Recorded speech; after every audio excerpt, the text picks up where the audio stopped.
L'homme estropié par Arthur Conan Doyle. Un certain soir d'été, quelques mois après mon mariage, j'étais assis au coin du feu et je fumais une dernière pipe en somnolant sur un roman. J'avais eu une dure journée de travail.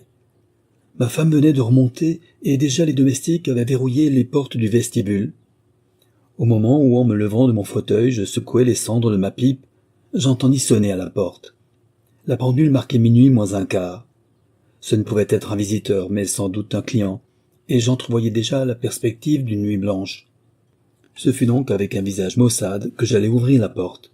À mon grand étonnement, je me trouvai en présence de Sherlock Holmes. « Ah, Watson, me dit-il, j'avais bien peur de ne pas vous trouver chez vous. Mon cher, entrez donc, je vous prie. Vous paraissez surpris. Il y a en effet de quoi. Ah, vous fumez toujours le tabac d'Arcadie, comme au temps vous étiez célibataire. La cendre floconneuse qui est là sur votre vêtement me le prouve assez. Puis on voit, à n'en pas douter, que vous avez porté l'uniforme, et vous ne passerez jamais pour un vrai civil, tant que vous mettrez votre mouchoir dans votre manchette. Pouvez-vous me donner l'hospitalité cette nuit? Avec grand plaisir. Vous m'avez dit que vous aviez une chambre d'amis, et je constate par votre porte-manteau que vous n'avez aucun invité en ce moment. Aussi serais-je ravi de vous garder. Merci. Alors je vais m'approprier un de ces crochets pour y déposer mon chapeau. Mais je m'aperçois à regret que vous avez eu des ouvriers dans la maison. C'est de mauvais augure. J'espère que ce ne sont pas les conduites d'égout qui ont eu besoin de réparation. Non, ce sont celles du gaz. Ah, tenez, ils ont laissé l'empreinte de leurs souliers ferrés sur le linoléum, juste à l'endroit le mieux éclairé. Voulez-vous prendre quelque chose? Non, merci, j'ai soupé à Waterloo, mais je fumerai volontiers une pipe avec vous. Je lui tendis ma blague à tabac. Il s'assit en face de moi et lança quelques bouffées sans dire un mot. Je pensais bien que seul un motif sérieux avait pu l'amener chez moi par ailleurs, et je le laissai aborder de lui-même le sujet. « Je vois que vous avez une nombreuse clientèle, dit-il, en jetant sur moi un regard inquisiteur. « Oui, répondis-je, ma journée a été bien remplie. Mais quitte à vous paraître idiot, je vous avouerai que je ne comprends pas comment vous le savez. » Holmes eut un sourire malin. « Je connais bien vos habitudes, mon cher Watson. Quand votre journée est courte, vous vous contentez de vos jambes. Quand elle est plus longue, vous louez une voiture. Comme aujourd'hui vos chaussures, bien cuisées, sont propres, j'en conclus que votre nombreuse clientèle vous a forcé à circuler en voiture. Parfait, m'écriai-je. Raisonnement bien simple pourtant, et avec lequel on stupéfie son interlocuteur parce que celui-ci a négligé précisément le détail sur lequel s'appuie la déduction. J'en dirai autant, mon cher, de certaines de vos esquisses qui ne sont pas au point parce que vous avez omis de communiquer au lecteur un facteur essentiel du problème. Pour le moment, je suis dans la même position que ces lecteurs. Je tiens en main plusieurs fils de l'énigme la plus singulière qui ait jamais torturé cerveau humain. Et, précisément, il me manque un ou deux de ces fils pour parfaire ma démonstration. Mais je les trouverai, Watson, je les trouverai. Ce disant, il reprit sa physionomie d'ordinaire si vive et si pénétrante. Ses yeux brillaient déjà, et une légère rougeur teintait ses joues décharnées. Ce ne fut que l'affaire d'un instant, et quand mes yeux se reportèrent sur lui, il avait retrouvé cette impassibilité d'Indien qui le faisait considérer souvent comme une machine. Le problème présente des particularités non seulement curieuses, mais je dirais exceptionnellement intéressantes. Je l'ai bien étudié et suis, je crois, à 2 doigts de la solution. Si vous voulez me prêter votre concours, vous me serez un aide puissant. J'en serais ravi. Pouvez-vous aller demain jusqu'à Aldershot? Oui. Je suis persuadé que Jackson me remplacera auprès de mes clients. Parfait. Nous partirons de Waterloo à 11h10. Cela me donnera tout le temps nécessaire pour me retourner. Alors, si vous n'avez pas trop sommeil, je vais vous donner un aperçu de ce qui a été fait et de ce qui reste à faire. J'étais quelque peu somnolent lorsque vous êtes entré. Maintenant, je n'ai plus aucune envie de dormir. Je résumerai donc l'histoire sans omettre aucun des faits essentiels. Peut-être même, avez-vous déjà lu un récit de l'événement? Il s'agit du meurtre du colonel Barclay, des Royal Mallows à Aldershot. Je n'en ai pas entendu parler. Cela ne m'étonne pas, le fait est tout récent. Il ne remonte qu'à 2 jours. Voici l'histoire en 2 mots. Le Royal Mallows est, comme vous le savez, un des plus célèbres régiments irlandais de l'armée anglaise. Il a fait des prodiges de valeur en Crimée et aux Indes lors de la révolte des Cipayes. Depuis, il n'a pas perdu une occasion de se distinguer. Jusqu'à lundi dernier, le régiment était commandé par James Barclay, vaillant militaire qui débuta comme simple soldat et dut ses galons à sa bravoure aux Indes. Il arriva ainsi à commander le régiment où jadis il avait débuté en portant le fusil sur l'épaule. Barclay épousa, comme sergent, mademoiselle Nancy Devoy, fille d'un porte-étendard de ce même régiment. Comme bien vous pensez, les débuts du jeune couple dans ce monde nouveau pour eux furent un peu difficiles, mais ils se trouvèrent vite à la hauteur de la situation, et madame Barclay ne tarda pas à être aussi appréciée des femmes d'officiers que son mari était estimé de ses frères d'armes. Je dois ajouter qu'elle était fort belle, et que même aujourd'hui, après 30 ans de mariage, elle fait encore sensation. La vie de famille du colonel Barclay semble avoir été calme et heureuse. Le major Murphy, de qui je tiens presque tous ces détails, m'assure qu'il n'y eut jamais, à sa connaissance, la moindre mésintelligence dans le ménage. Il croit cependant que l'attachement de Barclay pour sa femme était plus profond que l'affection de madame Barclay pour son mari. Il ne pouvait se passer d'elle un seul jour, tandis que sa femme, tout en étant fidèle et dévouée, était beaucoup moins démonstrative à son égard. Au régiment, ils étaient le modèle parfait du couple arrivé à l'âge mûr, et rien dans leur relation conjugale ne faisait prévoir le fatal dénouement qui a suivi. Le colonel Barclay était un de ces types de vieux militaires, à l'esprit vif, à l'humeur gaie et joviale. Il avait pourtant ses faiblesses, et il se laissait quelquefois aller à des accès d'emportement et même de vengeance, mais jamais vis-à-vis de sa femme. Un fait qui a beaucoup frappé le major Murphy et 3 des 5 officiers que j'ai interrogés, est l'espèce d'abattement auquel il était sujet par moments. Le major Murphy raconte qu'au mess, au milieu des plaisanteries et de la gaieté de ses camarades, il semblait parfois qu'une main invisible lui glaçait le sourire sur ses lèvres, et il lui arrive alors de rester plusieurs jours dans une espèce de torpeur. Ajoutez à cela une tendance à la superstition, et vous aurez les 2 seules particularités de caractère que ses camarades aient observées chez lui. Cette superstition se manifestait par une profonde horreur de la solitude, surtout le soir. Et chez un homme aussi viril que le colonel, cet enfantillage avait souvent fait l'objet des conversations de ses amis. Le 1er régiment des Royal Mallows, anciennement le 117e, est en garnison à Aldershot depuis plusieurs années. Les officiers mariés habitent en dehors de la caserne, et le colonel demeure à la Villa Lachine, à environ un demi-mille du camp nord. Autour de la maison, un terrain qui n'est séparé de la route que par une trentaine de mètres. Un cocher et 2 servantes composent tout le personnel de la maison et en sont avec leurs 2 maîtres les seuls habitants. Les Barclay n'ont pas d'enfants et ne reçoivent jamais d'amis. Arrivons maintenant aux événements qui se sont passés à Lachine lundi dernier entre 9 et 10 heures du soir. Madame Barclay est, paraît-il, catholique et s'intéresse tout spécialement à la fondation de la confrérie de Saint-Georges qui a son siège à la chapelle de la rue Watt. Cette œuvre a pour but de distribuer aux pauvres des vêtements usagés. Une assemblée de la confrérie s'était tenue le même soir à 8 heures, et madame Barclay avait dîné en hâte pour y assister. En partant, le cocher avait entendu sa maîtresse faire à son mari des recommandations, insignifiantes du reste, et lui promettre de revenir vite. Puis, elle avait passé prendre Miss Morrison, qui habite la villa voisine, et toutes 2 s'étaient rendues ensemble à la réunion. Celle-ci ne dura que 40 minutes, et à 9h15, madame Barclay était de retour chez elle, après avoir déposé en passant Miss Morrison. La pièce qui, à la Villa Lachine, sert de petit salon, fait face à la route et accès sur la pelouse par une large porte-fenêtre.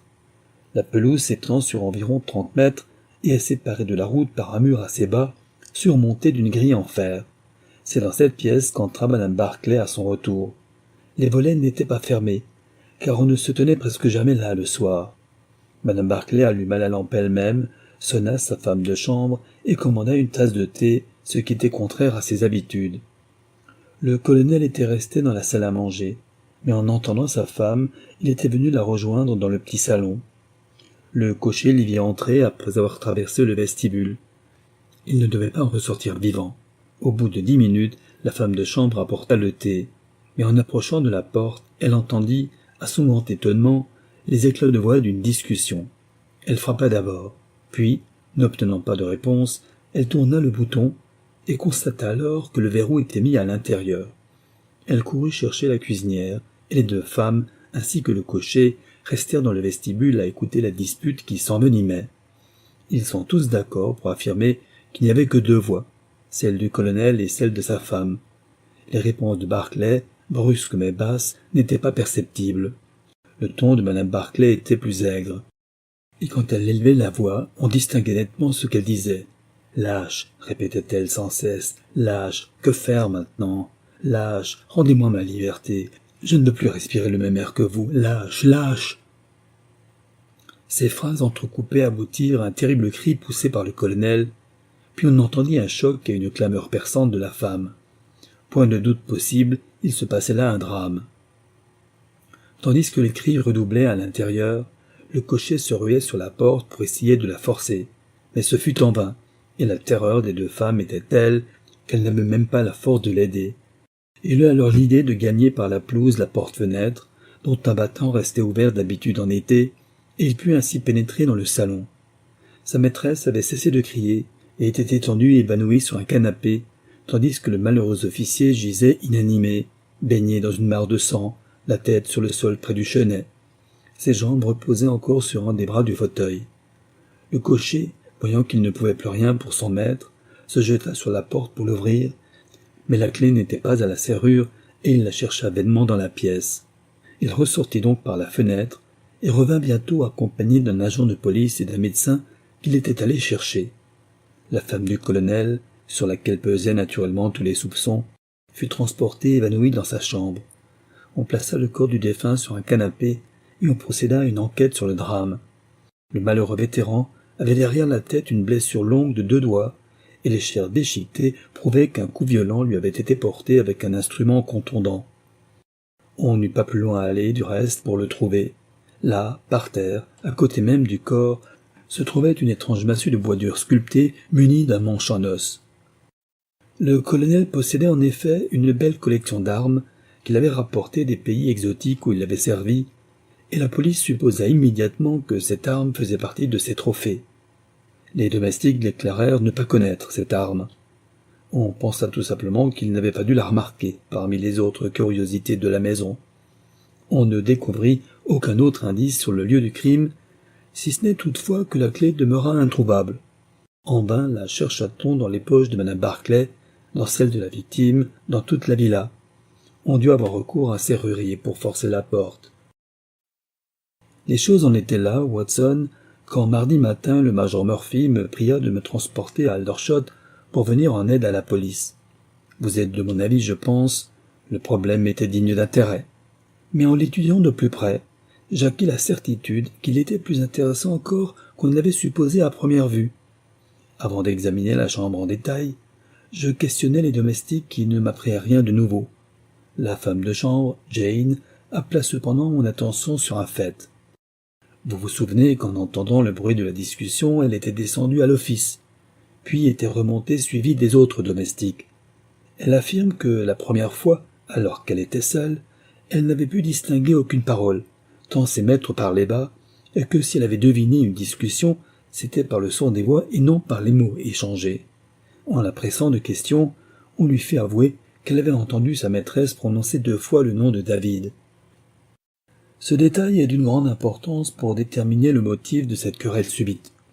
Vous devez en effet vous souvenir que le colonel s'appelait Jacques, mais la chose qui a tout particulièrement impressionné les domestiques et la police, c'est la face contractée du colonel. D'après eux, son visage avait une telle expression de terreur et d'effroi que plusieurs personnes en ont été émues au point de s'évanouir. Il est bien certain que le colonel, se voyant en danger de mort, en a ressenti une terreur que ses traits ont reflétée. Ceci cadra si bien avec l'opinion émise par la justice, et d'après laquelle le colonel aurait été menacé par sa femme. Il est vrai qu'il était blessé derrière la tête, mais on pouvait supposer à la rigueur qu'il s'était retourné pour éviter le coup. Quant à madame Barclay, elle avait un accès de fièvre cérébrale qui la faisait divaguer. On ne pouvait donc avoir par elle aucun renseignement. La police m'avait appris que mademoiselle Morrison, qui, vous le rappelez, était sortie le soir même du crime avec madame Barclay, affirmait que rien, à sa connaissance, n'avait pu provoquer la colère de son ami. Muni de ces renseignements, entre plusieurs pipes, je m'appliquai, mon cher Watson, à dégager l'effet décisif de ceux qui n'étaient que secondaires. Sans aucun doute, le point le plus énigmatique était l'étrange disparition de la clé. Malgré toutes les recherches, on n'avait pu la découvrir dans le salon. Il fallait que quelqu'un l'eût emportée, et ce ne pouvait être ni le colonel ni sa femme. Aucun doute là-dessus. Donc, une 3e personne avait pénétré dans la pièce, et cette personne n'avait pu entrer que par la fenêtre. Je pensais alors qu'une minutieuse inspection de la chambre et de la pelouse devait me révéler les traces de ce mystérieux individu. Vous connaissez mes procédés en pareil cas. Je les appliquai minutieusement et finis par découvrir des traces. Mais combien elles différaient de celles que je m'attendais à trouver. Un homme était entré dans la chambre, il avait traversé le gazon du côté de la route. J'en avais pour preuve 5 empreintes bien distinctes, une sur la route même, à l'endroit où il avait escaladé le mur, 2 sur la pelouse, 2 enfin plus légères sur le bord de la fenêtre par laquelle il était entré.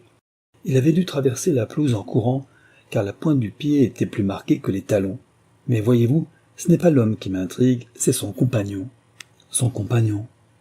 Holmes tira de sa poche une large feuille de papier de soie et la déploya soigneusement sur ses genoux. « Que pensez-vous de cela » demanda-t-il.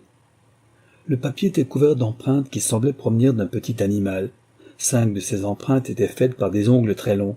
L'empreinte entière aurait pu tenir dans une cuillère à dessert. « C'est un chien, dis-je. »« Avez-vous jamais vu un chien grimper le long des rideaux ? Or, j'ai la preuve que cet animal l'a fait. C'est un singe, alors. Ce n'est pas l'empreinte d'un singe. Quoi, alors ? Ni chien, ni chat, ni singe, ni créature qui nous soit familière. J'ai tenté de la reconstituer en prenant ces mesures. Voici 4 traces de pas de cet animal quand il était au repos. Il n'y a pas moins de 15 pouces entre la patte de devant et celle de derrière. Ajoutez à cela la longueur du cou et de la tête, et vous aurez un animal d'à peu près 2 pieds de long, même un peu plus s'il a une queue.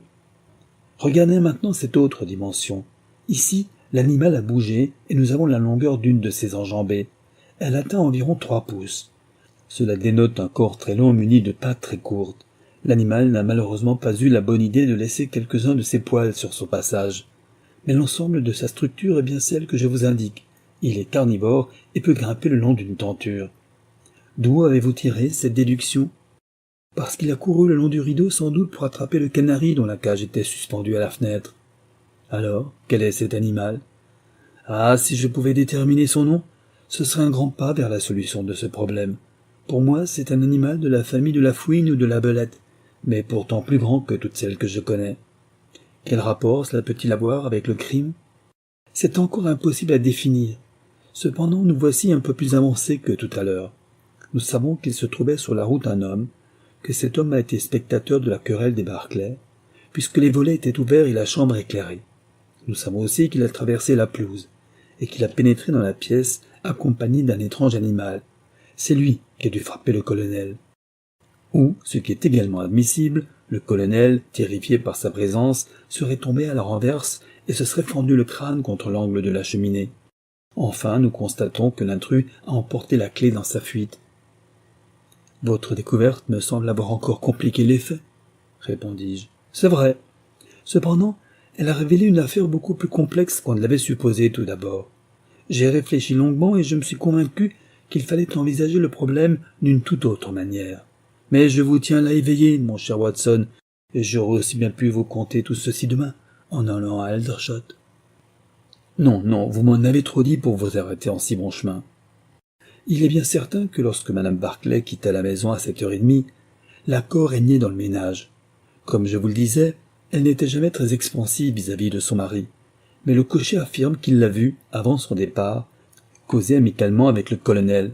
D'autre part, il est sûr qu'à son retour, elle est allée directement dans la pièce où elle s'attendait le moins à trouver son mari, et que, les nerfs surexcités, elle s'est empressée de commander une tasse de thé, puis elle a éclaté en violente récrimination lorsque le colonel est entré. Donc, entre 7h30 et 9h, il serait survenu un incident capable de changer complètement ses sentiments vis-à-vis de lui. Mais mademoiselle Morrison a passé tout ce temps avec elle, et en dépit de ses dénégations, je reste persuadé qu'elle sait à quoi s'en tenir sur cette aventure. J'avais d'abord supposé qu'entre la jeune fille et le colonel, il y avait peut-être une intrigue que mademoiselle Morrison aurait avouée à madame Barclay. Ceci eût cadré avec l'irritation de celle-ci à son retour et l'affirmation de mademoiselle Morrison que rien ne s'était passé. Cette supposition n'aurait pas été entièrement incompatible avec la plupart des paroles surprises au cours de la discussion. Mais comment expliquer alors ce nom de David ? Puis l'affection bien connue du colonel pour sa femme constituait un argument à décharge, sans parler de la tragique intrusion de cet autre homme, bien que celle-ci ait pu n'avoir aucun rapport avec les événements précédents. La solution n'était pas simple, mais je me sentais disposé à renoncer à l'idée d'intrigue entre le colonel et mademoiselle Morrison. Je restais toutefois convaincu que la jeune fille connaissait la cause de la haine subite de madame Barclay pour son mari. J'allai donc droit au fait et me rendis chez mademoiselle Morrison. Je lui affirmai ma conviction qu'elle savait tous les détails, et l'assurai que son amie, madame Barclay, serait certainement inculpée du crime tant que l'affaire n'aurait pas été éclaircie. Mademoiselle Morrison est une petite jeune fille plutôt éthérée. Elle a des yeux timides et des cheveux blonds, mais ne manque ni de clairvoyance ni de bon sens. Elle écouta mes paroles en silence, puis, se tournant vers moi, d'un air tout à la fois dégagé et résolu, elle me fit l'extraordinaire récit que je vais vous résumer. « J'ai promis à mon amie, dit-elle, de ne pas parler. Une promesse est une promesse. Pourtant, si je puis lui venir en aide, au moment où une si terrible accusation pèse sur elle et où sa maladie la réduit au silence, je crois que je ne suis plus tenu à rien.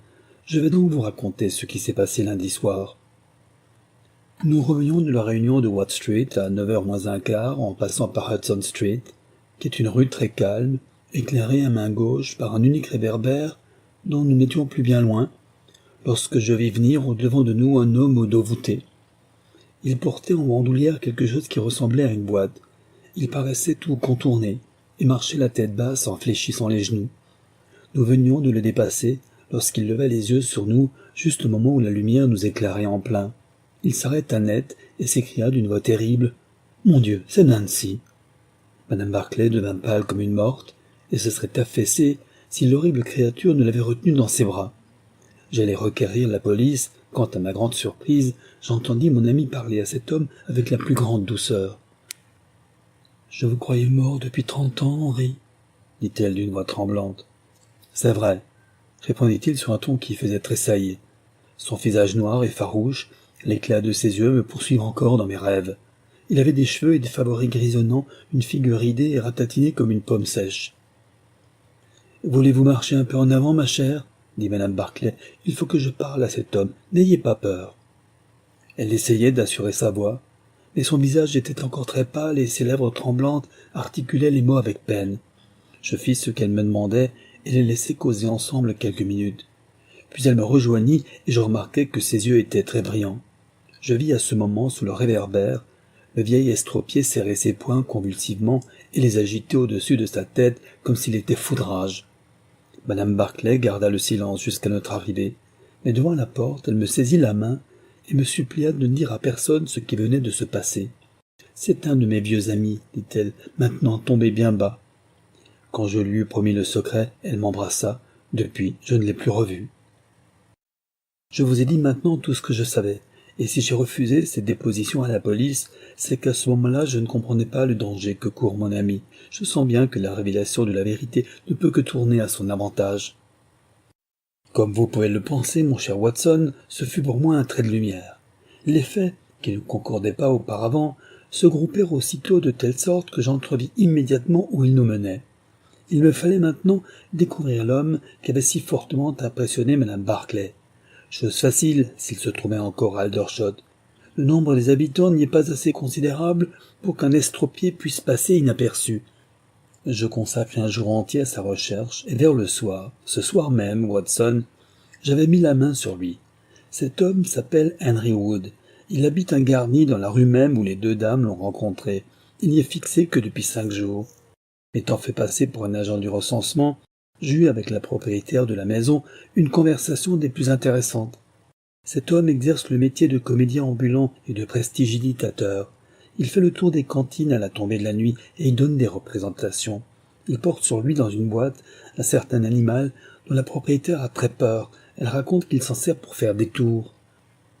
Voilà tous les renseignements que peut me donner cette femme. Elle ajouta que c'était un prodige, qu'un homme aussi contrefait et défiguré pût vivre. Il parlait, paraît-il, à certains moments une langue extraordinaire, et les 2 dernières nuits, on l'avait entendu gémir et pleurer dans sa chambre. Il ne semblait pas manquer d'argent, mais il lui avait donné en dépôt une pièce, qui lui avait tout l'air d'un faux florin. Elle me le montra, c'était une roupie de l'Inde. Maintenant, mon cher, vous voyez où nous en sommes et pourquoi j'ai besoin de vous. Il est évident que cet homme suivit à distance les 2 dames, après sa rencontre avec elles, qu'il vit par la fenêtre la dispute entre le colonel et sa femme, qu'à ce moment-là, il se précipita dans la pièce et que l'animal qu'il portait s'échappa, Tout cela est positif, mais lui est le seul être au monde qui puisse nous dire ce qui s'est passé ensuite. Et vous comptez le lui demander? Certainement, mais en présence d'un témoin. Et c'est moi qui serai ce témoin. Ce serait un vrai service à me rendre. Si cet homme consent à parler, c'est parfait. S'il refuse, notre seule ressource sera de lui faire envoyer un mandat d'arrêt. Êtes-vous sûr qu'il sera encore là quand nous arriverons? Rassurez-vous, j'ai pris mes précautions. Un de mes agents de Baker Street le surveille et ne le quitte pas d'une semelle. Nous le trouverons donc demain dans Hudson Street. Et maintenant, Watson, ce serait un crime que de vous empêcher plus longtemps de dormir. Il était midi le lendemain lorsque nous nous acheminâmes vers le théâtre du drame de Hudson Street. Malgré sa faculté toute particulière de dissimuler ses émotions, Holmes était très surexcité. Quant à moi, je ressentais ce frisson qui me donne toujours ce plaisir demi-sportif, demi-intellectuel d'être associé à une enquête de ce policier amateur. « Voici la rue », dit Sherlock Holmes en s'engageant dans un passage bordé de maisons modestes et à 2 étages. « Et je vois Simpson qui va me renseigner. »« Tout va bien, monsieur Holmes » crie un petit vagabond en courant vers nous. « Brave Simpson » dit Holmes en lui tapant amicalement sur la tête. « Venez, Watson, voici la maison. » Il fit passer sa carte à l'individu en spécifiant qu'il s'agissait d'une affaire importante, et un instant après, nous nous trouvions face à face avec l'homme même que nous cherchions. Malgré la température élevée, il était accroupi devant le feu et sa petite chambre était un vrai four. Tordu sur sa chaise, il donnait une navrante impression de difformité. Mais ses traits, quoique flétris et basanés, avaient dû être fort beaux dans sa jeunesse. Ses yeux d'un jaune bilieux lancèrent un regard méfiant, et sans même parler ou se lever, il nous poussa 2 chaises. « Monsieur Henry Wood, récemment arrivé des Indes, je crois, » dit Holmes avec affabilité. « Je viens vous voir au sujet de la mort du colonel Barclay. Que voulez-vous que j'en sache? C'est ce que je désire établir. Vous n'ignorez pas, sans doute, que jusqu'à ce que cette affaire soit tirée au clair, Madame Barclay, une de vos anciennes amies, reste accusée du crime. » À ces mots, l'homme sursauta. « Je ne vous connais pas, » cria-t-il. « Je ne sais pas d'où vous tenez ce que vous avancez. Jurez-vous que vous me dites la vérité? » Oui, certes. On attend pour l'arrêter qu'elle ait repris connaissance. Mon Dieu, seriez-vous de la police? Non. En quoi cela vous regarde-t-il alors? Chacun a le droit de veiller à ce que justice soit faite. Croyez-moi sur l'honneur, elle est innocente. Alors vous êtes coupable? Non. Qui donc a tué le colonel Barclay? C'est une providence incroyable qui l'a tué. Mais rappelez-vous ceci. Si je lui avais fait sauter la cervelle, comme c'était mon intention, il n'aurait eu de ma main que ce qu'il méritait. Le remords seul l'a tué. Sans cela, j'aurais peut-être sa mort sur la conscience. Vous voulez que je vous conte cette histoire? Au fait, je ne sais pas pourquoi je vous la cacherai. Je n'ai pas lieu d'en rougir. Voici les faits. Vous me voyez aujourd'hui avec une bosse de chameau et les côtes de travers. Eh bien, il fut un temps où le caporal Henry Wood tenait le record de la beauté au 117e de ligne. Nous étions allés aux Indes, cantonnés à un endroit appelé Bertie. Barclay, qui vient de mourir, était sergent à la même compagnie que moi, et la belle du régiment, la plus belle fille du monde, certes, était Nancy Devoy, la fille du porte-étendard indigène. 2 hommes l'aimaient éperdument. Elle n'en aimait qu'un, c'était moi. Vous pouvez rire en voyant, au coin du feu, le pauvre ratatiné que je suis devenu. Et pourtant, si elle m'aimait, c'est à cause de mon extérieur séduisant. Bien que j'eusse conquis son cœur, son père voulait qu'elle épousât Barclay. Je n'étais qu'un pauvre écervelé, un insouciant. Lui avait reçu une éducation complète et surveillait déjà désigné pour l'épée. La jeune fille cependant me restait fidèle, et j'étais sur le point de triompher quand éclata la révolte des Cipayes. C'était à croire que l'enfer s'était déchaîné sur le pays. Nous fûmes assiégés dans Bertie, nous et notre régiment, avec une demi-batterie d'artillerie, une compagnie de Sitch et un tas de civils et de femmes. Il n'y avait pas moins de 10 000 rebelles, aussi ardents qu'une meute de phoques terriers autour d'une cage pleine de rats. Vers la 2e semaine, l'eau vint à manquer et nous dûmes tenter de communiquer avec la colonne du général Neil qui opérait dans la montagne. C'était là notre seule chance de salut, ne pouvant risquer une sortie à cause des femmes et des enfants. Je me proposai alors pour aller avertir le général Neil du danger. On accepta mon offre.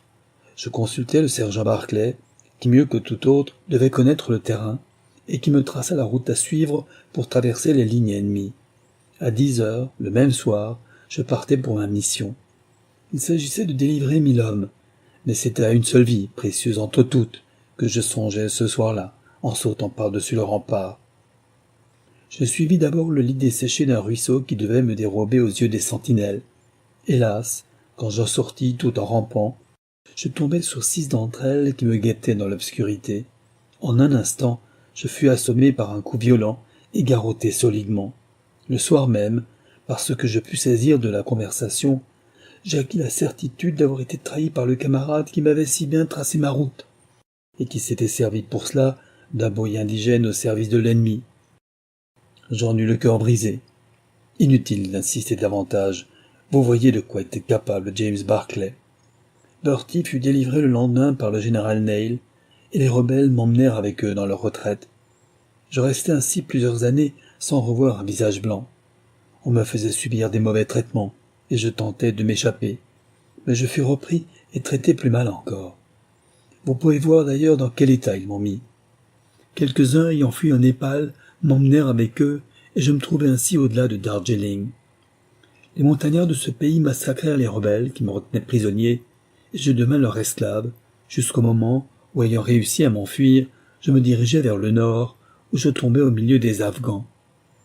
Je voyageai une année entière dans ce pays-là, et je revins enfin au Pendjab, où je vécus surtout parmi les indigènes, gagnant ma vie en faisant les tours que j'avais appris. Pauvre, estropié, quel avantage aurais-je eu à regagner l'Angleterre ou à me faire reconnaître de mes anciens camarades? Et ce sentiment de ma difformité l'emportait sur ma soif de vengeance. Je préférais passer pour mort aux yeux de Nancy et des amis de l'ancien temps qui se souvenaient d'un Henry Wood droit et bien bâti, plutôt que de me montrer à eux vivant, mais infirme et appuyé sur une canne. Ils me croyaient donc bien mort, et je ne pensais pas aller jamais les tromper. J'appris que Barclay avait épousé Nancy et qu'il avançait rapidement dans sa carrière. Néanmoins, je gardais le silence. Mais en vieillissant, l'amour du pays vous ressaisit. Depuis des années, je voyais en rêve les prairies verdoyantes et les haies d'Angleterre. À la fin, je n'y tins plus et me décidai à aller les revoir une dernière fois avant de mourir. J'économisai le prix de mon voyage et je vins ici m'installer dans cette garnison, où je puis gagner ma vie car j'ai le talent de savoir amuser les militaires. Votre récit est des plus poignants, dit Sherlock Holmes. Je savais déjà votre rencontre avec Madame Barclay et votre reconnaissance réciproque. Maintenant, je crois comprendre que vous l'avez suivie jusqu'à sa demeure, et que vous avez vu par la fenêtre la violente altercation qu'elle a eue avec son mari, alors qu'elle lui reprochait sans doute sa conduite envers vous. Vous n'avez plus été maître de vous, et traversant la pelouse, vous êtes entré chez eux. C'est vrai, monsieur. À ma vue, la figure de cet homme a pris une expression que je ne puis décrire. Il s'est affaissé contre le garde-feu. Mais il était mort avant de tomber. J'ai lu sa sentence sur son visage aussi clairement que je peux lire ce texte à la lueur du feu. Mon apparition subite avait produit l'effet d'une balle qui aurait frappé ce cœur coupable. Et puis alors, Nancy s'évanouit. Je pris la clé de ses mains et je sortis avec l'intention de ramener du secours. Puis, chemin faisant, je réfléchis qu'il était peut-être préférable de la laisser seule et de m'enfuir, car cette mort pouvait m'être imputée, et si j'étais arrêté, je me voyais forcé de divulguer mon secret. À la hâte, j'enfonçai la clé dans ma poche et laissai tomber mon bâton en cherchant à rattraper Teddy, qui avait grimpé le long des rideaux. Je le remis dans sa boîte et me sauvai aussi vite que possible. « Mais qui est Teddy » demanda Holmes. L'homme se pencha et ouvrit la porte d'une espèce de ratière, placée dans un coin de la chambre. Il en sortit en rampant un petit animal rougeâtre, très souple, avec des pattes de fouine, un long museau rose et une paire de jolis yeux rouges, comme je n'en ai vu chez aucun autre animal. « C'est une mangouste » m'écriai-je. « Oui, certains lui donnent ce nom. D'autres le nomment Ichneumon. Moi je l'appelle attrapeur de serpents. Et Teddy est merveilleux contre les cobras. J'ai là un serpent privé de ses crocs, et tous les soirs Teddy lutte avec lui dans les cantines pour amuser les spectateurs. Que voulez-vous savoir de plus, monsieur ? Rien. Mais peut-être aurons-nous encore recours à vous, si la situation de Madame Barclay ne s'éclaircit pas. Dans ce cas, je viendrai certainement. Sinon, je ne vois pas la nécessité de faire du scandale autour d'un homme mort, quelque coupable qu'il ait été vis-à-vis de vous. Vous avez du moins la satisfaction de savoir que pendant 30 ans de sa vie, sa conscience a été rongée par le remords de son crime. Ah, mais voici le major Murphy de l'autre côté de la rue. Adieu, Wood. Je veux savoir s'il y a du nouveau depuis hier. » Nous rejoignîmes le major au tournant de la rue. « Ah, Holmes, dit-il, vous savez, je suppose que de toutes ces histoires il ne reste plus rien debout. » Et comment cela ? L'enquête est terminée, et les médecins concluent à une attaque d'apoplexie. Vous le voyez, c'est en somme un cas bien simple. Ah, très banal, en effet, dit Holmes en souriant. Venez, Watson, nous n'avons plus rien à faire à Aldershot. Il y a pourtant une chose qui m'échappe, dis-je en descendant vers la gare. Si le mari s'appelait James, et si l'autre s'appelait Henry, que venait faire ce nom de David ? Ce seul mot, mon cher Watson, aurait dû me révéler toute l'histoire, si vraiment j'étais le logicien idéal que vous aimez inventer. Ce nom représente terme de reproche. De reproche. Oui. David, vous le savez, s'écarta parfois du droit chemin. Et dans une certaine occasion, le roi David a commis le même crime que le sergent Barclay. Rappelez-vous la petite histoire d'Uri et de Bethsabée. Mes souvenirs bibliques sont un peu rouillés, je n'en doute pas. Mais vous en trouverez le récit tout au long, au 1er ou au 3e livre de Samuel. Ainsi s'achève L'homme estropié par Arthur Conan Doyle.